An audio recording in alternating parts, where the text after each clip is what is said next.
Assalamualaikum warahmatullahi wabarakatuh. Pemirsa, di mana saja Anda berada, selamat berjumpa kembali dengan channel YouTube Insan Dongeng. Alhamdulillah pemirsa, pada kesempatan ini saya Bang Elgi akan melanjutkan cerita ratapan yang ke-7 dengan judul Pertemuan dalam Kelam. Terima kasih kepada semua subscriber yang selalu setia mengikuti. Semoga kita semua berada dalam kesehatan. Amin. Ya Allah, ya Rabbal Alamin. Selamat mendengarkan. Malam seperti mengurai kesunyian, bunga-bunga api yang tadi seperti mendaki langit telah turun dalam kelam. Bintang-bintang yang berkedip-kedip dalam kerlipan waktu, kedipan yang manis itu hilang ditelan temaram yang merata dalam gelap. Hatiku terasa gelap. Keperihan yang manis telah menggores dalam jiwaku seperti torehan pada mol baju. Luka yang mengandung bunga-bunga kasih telah patah seperti kembang yang dirangkai untuk jambangan. Yang terpajang adalah keindahan yang diambil dari reruntuk kematian. Kematian? Terasa yang tergapai hanya kelam. Malam yang memagut seperti kematian hitam datang dari benua jauh, menawarkan rasa berlelap yang nikmat. Adakah aku sudah mati? Tidak. Tak ada kematian dalam kematian. Semua yang hadir harap mengambil tempat. Acara reuni ini akan segera dimulai. Ku dengar suara itu seperti lengkingan yang aneh. Yang masih di luar harap segera masuk ke dalam. Ada keresekan yang aneh dari suara pengeras suara. Tampak bahwa pengeras suara itu sangat kuno dan ketinggalan zaman. Suara yang keluar dari corong itu juga tidak bersih, ada detas-detas yang seperti sendatan barang karatan. Rasanya padanan yang serasi pula dengan ruangan yang ada. Ruangan itu terasa pengap dan sumpak karena bentuknya yang kuno dan kurang terawat. Hiasan-hiasan yang ada juga mencerminkan kelamaannya yang seperti datang dari suatu zaman yang telah lampau. Lukisan yang digantung di dinding itu pun tampak lusuh dan tua seperti dikikis keringat hari. Waktunya sudah hampir tiba. Suara itu terdengar bergeresekan lagi lewat corong tua itu. Bapak pimpinan telah hampir memasuki ruangan reuni. Sulit rasanya aku menduga gedung yang kumasuki ini berada di mana, tetapi amat jelas bahwa aku telah memasuki suatu kawasan yang punya nilai sejarah. Bentuk gedung dan ruangan yang ada mencerminkan arsitektur masa lampau, suatu bentuk yang mungkin dirancang pada abad-abad lewat. Pilar-pilar dan bentuk kubah serta tiang-tiang yang menjulang mencirikan kesan kuno dan antik. Semua bersiap. Suara lantang itu bagaikan komando seorang pemimpin pasukan. Bapak pimpinan akan memasuki ruangan. Ruang menjadi hening, yang hadir semua berdiri dalam posisi bersiap, tampak kepala tegak, tampak bergerak. Mata seperti lampu sorot yang tajam menunjam ke depan, lelaki perempuan. Semuanya siaga seperti akan menanti musuh berjuta. Aku terbisu sendiri. Mengapa aku harus hadir di sini? Apa hubunganku dengan orang-orang yang ada di sini? Banyak dari mereka tak ku kenal, juga jelas tidak mengenal diriku. Tetapi mengapa kakiku tiba-tiba terseret memasuki kawasan yang aneh ini? Hormat pada pimpinan. Suara itu menggema lantang lagi. Tampaknya lelaki itu memang komandan upacara. Tetapi adakah pertemuan ini suatu upacara formal? Bukankah tadi dikatakan hanya reuni? Lalu diriku sendiri, aku reuni dengan siapa? Dengan para hadirin yang tak ku kenal? Rasanya begitu aneh, begitu terasing dan sepi di tengah sesuatu yang ramai, suatu yang bagiku sendiri terasa menakjubkan. Kepalaku kutegakkan dalam posisi menghormat semua yang hadir tanpa serentak memberi hormat. Aku sendiri merasa aneh. Aku Harus menghormati siapa? Aku tetap tak tahu. Tak ada seseorang tempat aku bertanya. Semua yang hadir seperti enggan bercakap-cakap denganku. Bahkan Nurul yang membawaku ke sini pun menghilang entah di mana. Seseorang yang penuh wibawa memasuki ruangan, rasa-rasanya pernah ku kenal orang itu, tetapi entah kapan dan di mana. Rasa-rasanya ia memang seseorang yang terhormat, seorang pemimpin, tetapi aku tak mampu mengingat siapa namanya dan jabatan apa yang dipegangnya. Belum sempat aku berpikir lebih jauh, terdengar lagi suara lewat pengaras suara. Suara itu demikian keras, hampir seperti pekikan yang melengking, tinggi seperti hendak menggapai langit, dan langit-langit ruangan itu rasa-rasanya seperti ingin runtuh mengikuti gema suara itu. Hormat, gerak, istirahat di tempat. Tak ada gaung suara, tak ada gema yang berisik di sekitarku. Semuanya diam terpaku. Semuanya ini membuatnya makin membuncah dalam diriku. Apa gerangan yang dilakukan para hadirin di sini? Apa hubungannya dengan kehadiranku di sini? Apa pula sebabnya Dr. Anwar menyatakan tidak mampu menangani kasusku? Sebagai dokter aku menyerah. Sebagai manusia aku hanya menyerah kepada Allah. Suara Dr. Anwar.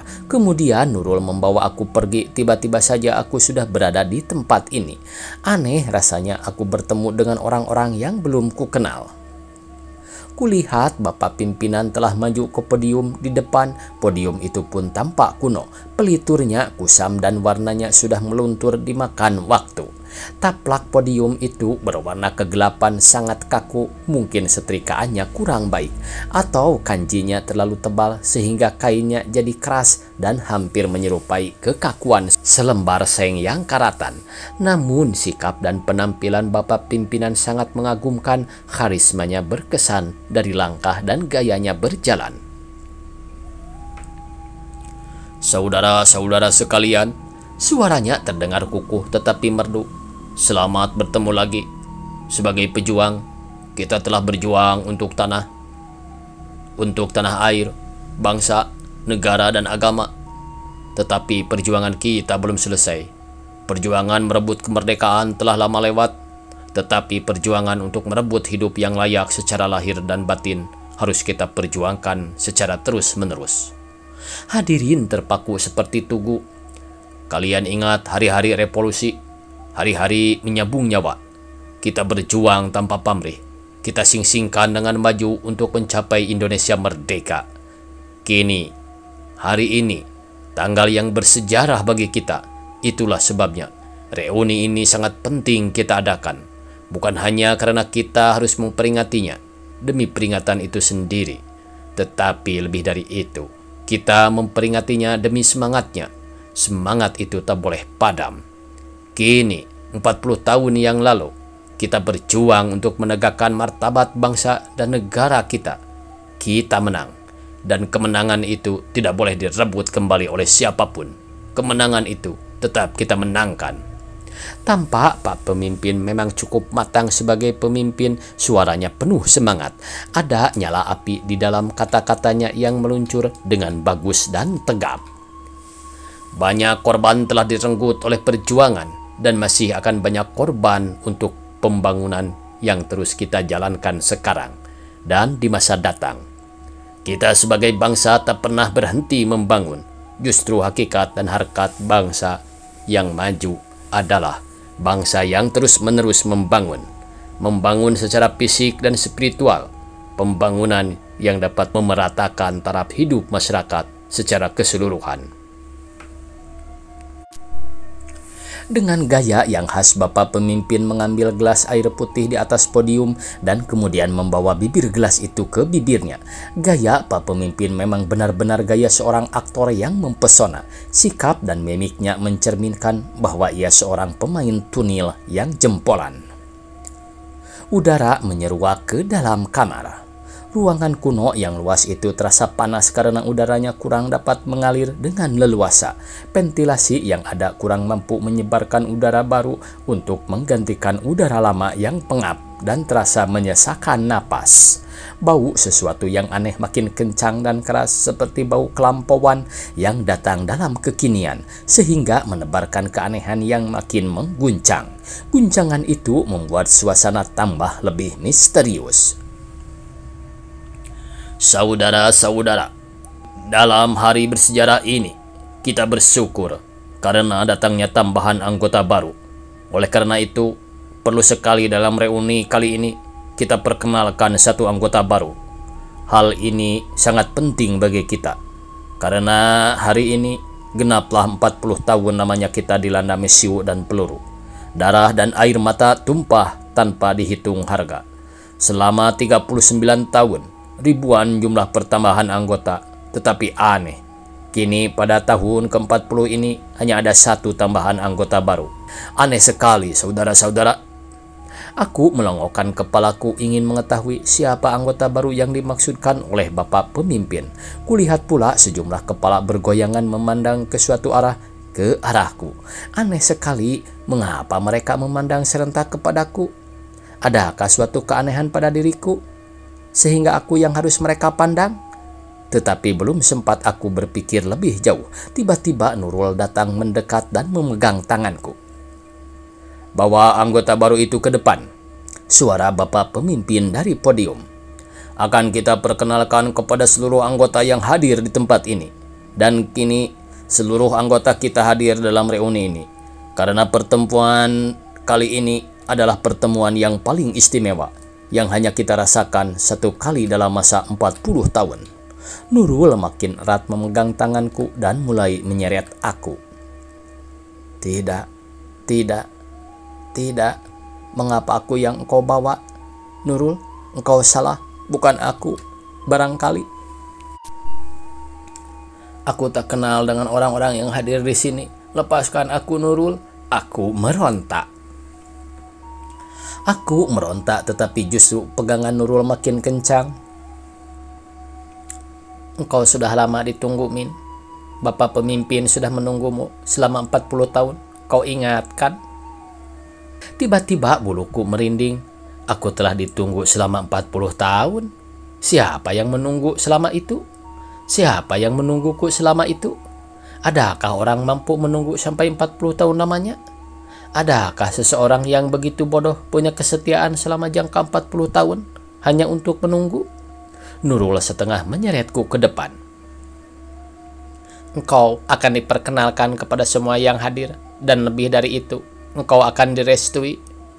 Direstui apa? Aku semakin bingung. Nanti di depan saja. Semuanya akan jadi jelas kalau engkau sudah berada di depan, berada di hadapan para hadirin. Kau jangan mengada-ngada, Nurul. Ini permainan apa? Sebenarnya, kau telah menipu aku dengan membawa aku ke tempat yang aneh ini. Apa maksudmu sebenarnya? Maksud baik, Min. Nanti kau akan tahu sendiri. Kau pengkhianat. Aku tak sudi diperlakukan seperti ini. Aku ingin kembali. Kasihan anak-anak dan suamiku. Aku harus mengurus mereka. Kamu pasrahkan saja mereka. Waktunya sudah sampai. Kau harus melepaskan kerjamu, melepaskan bebanmu. Kini engkau sedang ditunggu. Aku tak sudi. Aku meronta ingin melepaskan diri dari pegangan Nurul. Serentak orang-orang pada memegang aku, yang lain merubungi, dan di sela itu ku dengar suara Bapak Pemimpin dengan kelantangan yang lembut. Memang kawan kita yang baru ini agak lain. Dia masih tetap seperti dulu, seperti lebih 40 tahun yang lalu. Jadi harap dimaklumi jika penampilannya di tengah-tengah kita agak memakan waktu. Suara itu begitu bening dan seperti pernah ku dengar suara yang bening dan berwibawa itu. Suara itu rasa-rasanya pernah lekat di telingaku seperti suara malaikat yang menyanyikan kidung surgawi. Dahulu sekali ada suara seperti itu, suara yang selalu datang seperti petikan gitar dari surga. Tetapi sudah lama tak pernah ku dengar suara seperti itu semenjak Mas Hara pergi. Ya, benar. Semenjak Mas Har pergi, aku tak pernah lagi mendengar suara seperti itu. Bahkan suara Mas Ton tidak seperti itu. Juga suara anak-anakku tidak seperti suara yang penuh karisma itu. Hanya ada satu-satunya lelaki yang bersuara seperti itu, dan itu suara Mas Har. Tak dapat kulawan kehendak Nurul dan kawan-kawannya. Aku oleh mereka diseret ke tengah-tengah arena. Akhirnya pertemuan ini terlaksana dengan baik, saudara-saudara. Ku dengar suara itu memenuhi ruangan. Sekarang kita punya waktu untuk menyalami dan menerima anggota kita yang baru. Perkenalkan, Min Hartono. Suara bapak pemimpin benar-benar memenuhi ruangan, tetapi aku merasa aneh karena semua yang hadir seperti bergelombang hendak menyalamiku, dan karena tak kulihat orang lain yang mungkin hendak diperkenalkan. Aku yakin akulah yang dimaksudkan oleh bapak pemimpin. Karena itu pula aku berteriak sekuatku. Bukan, bukan, aku bukan Min Hartono, aku Min Hartoko. Itu dulu, suara hadirin serempak. Sekarang Min Hartono. Aku semakin tidak mengerti. Tentu suamiku akan tersinggung. Tentu Mas Hartoko akan tersinggung kalau mengetahui namanya telah dirubah. Aku tak pernah punya niat untuk mengubah namanya, tidak juga berniat mengambil lelaki lain untuk mengganti Mas Hartoko. Dia lelaki yang sangat baik, lelaki yang akhirnya menjadi ayah anak-anakku.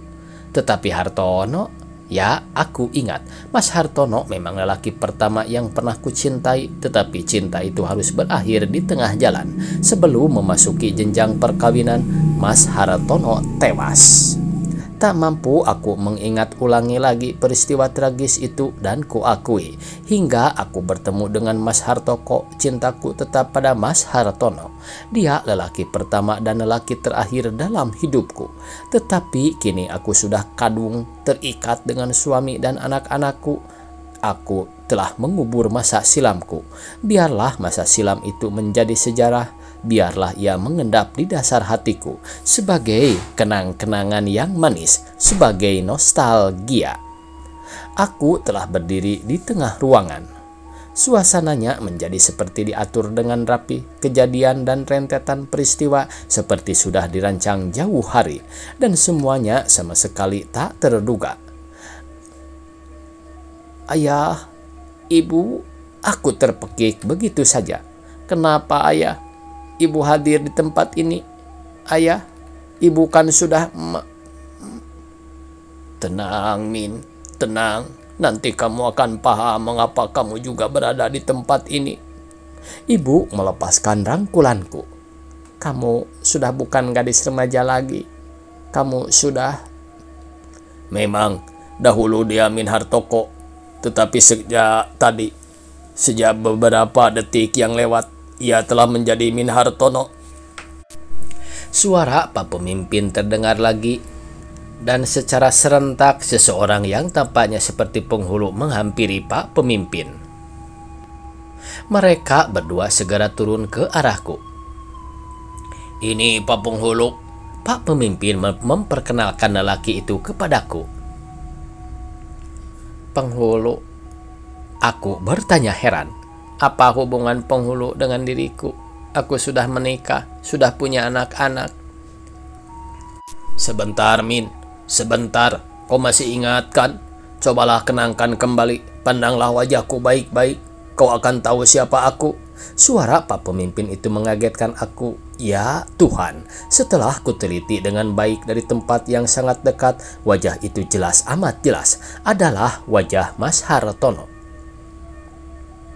Jadi, Dik Min sudah tahu? Aku menggigil. Rasa takut dan gentar melanda diriku dengan hebat. Ada sesuatu yang menyeruak dengan deras dari dalam diriku, membuat aku seperti ingin bersin. Pertemuan ini telah ditunggu 40 tahun lamanya. Sekarang semua persiapan sudah lengkap. Ayah ibuku dan ayah ibumu sudah lengkap semuanya di sini. Penghulu juga sudah ada. Hari ini, detik ini, kita akan melangsungkan akad nikah. Suara pemimpin itu dengan jelas. Tidak Mas Hartono. Aku sudah punya suami. Suaraku tercekik. Aku punya anak-anak. Aku tak mau berkhianat. Sekarang aku pulang. Tak ada yang bisa menghalangi. Dokter Anwar sudah bilang, Dikmin sudah tidak mungkin akan kembali. Maksud Mas Hartono? Dikmin sudah sama seperti Mas Hartono. Ingat kan? Mati. Tiba-tiba aku seperti memutar film tentang perlawanan yang maha hebat itu. 10 November itu. Ya, Mas Hartono tewas tanggal 10 November. Kekasihku itu sudah mati. Dan beberapa tahun kemudian baru aku bertemu dengan Mas Hartoko. Dan kini aku sudah mati. Ada sesuatu yang aneh. Ketika aku buka mataku kembali, di sekitarku tampak putih-putih. Ada bau yang menusuk. Ada geletar yang seperti menusuk. Ada keperihan yang seperti baru terlepas. Semuanya seperti melepaskan diri bebatan badanku. Ya, sudah siuman. Kutangkap suara suster. Aku seperti tergagap. Aku sudah mati. Suaraku tercekik di kerongkongan. Dikmin selamat. Ku dengar suara suamiku, Mas Hartoko. Masa krisismu barusan saja berlalu. Kau begitu kuat. Ku pejamkan mataku dengan dada yang lapang. Ku ingat ayah ibuku dan ribuan manusia telah menjadi korban perang kemerdekaan. Dan tadi telah kutemui mereka dalam suatu reuni peringatan 40 tahun 10 November. Begitu fantastis. Ku tarik napasku makin dalam, makin dalam. Tamat pemirsa cerpen dari buku ratapan yang berjudul Pertemuan Dalam Kelam. Jakarta, 17 Oktober 1985. Semoga esok kita bisa berjumpa kembali. Billahi taufiq wal hidayah. Wassalamualaikum warahmatullahi wabarakatuh.